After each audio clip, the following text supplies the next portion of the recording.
Non visitata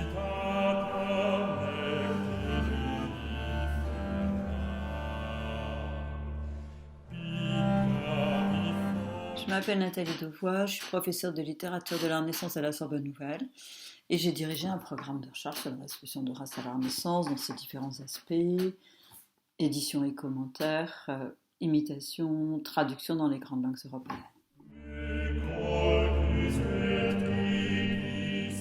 Par intérêt pour la poésie lyrique et pour la renaissance de l'ode à la Renaissance.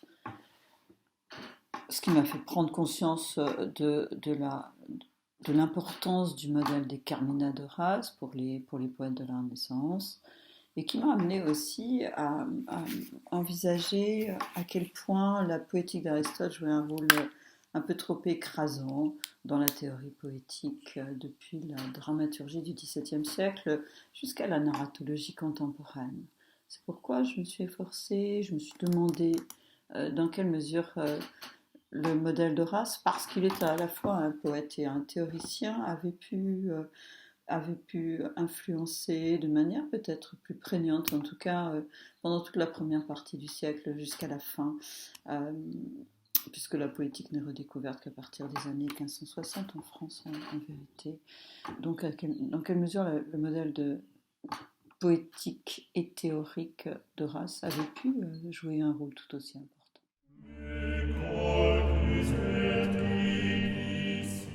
Alors j'aimerais bien que mon livre soit destiné non seulement aux spécialistes de la période, mais à tout amateur de poésie, car il interroge la fabrique autant que les enjeux du poème.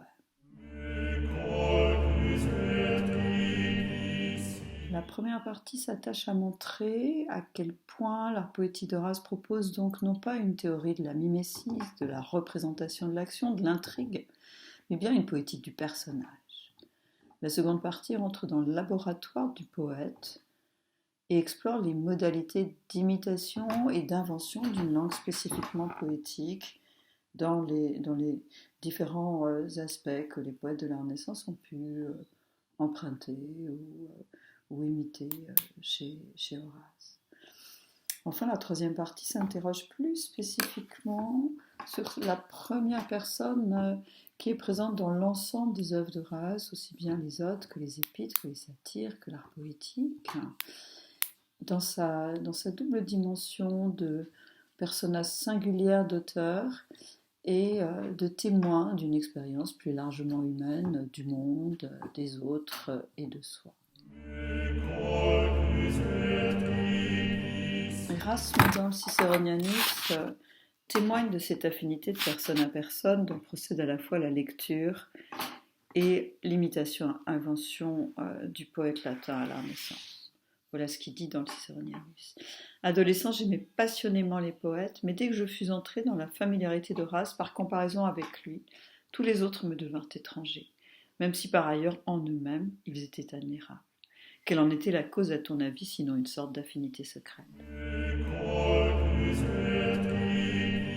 Non seulement pour le soin apporté à la fabrication et à la beauté de l'objet livre qui en résulte, mais aussi pour la qualité de la lecture et du suivi éditorial.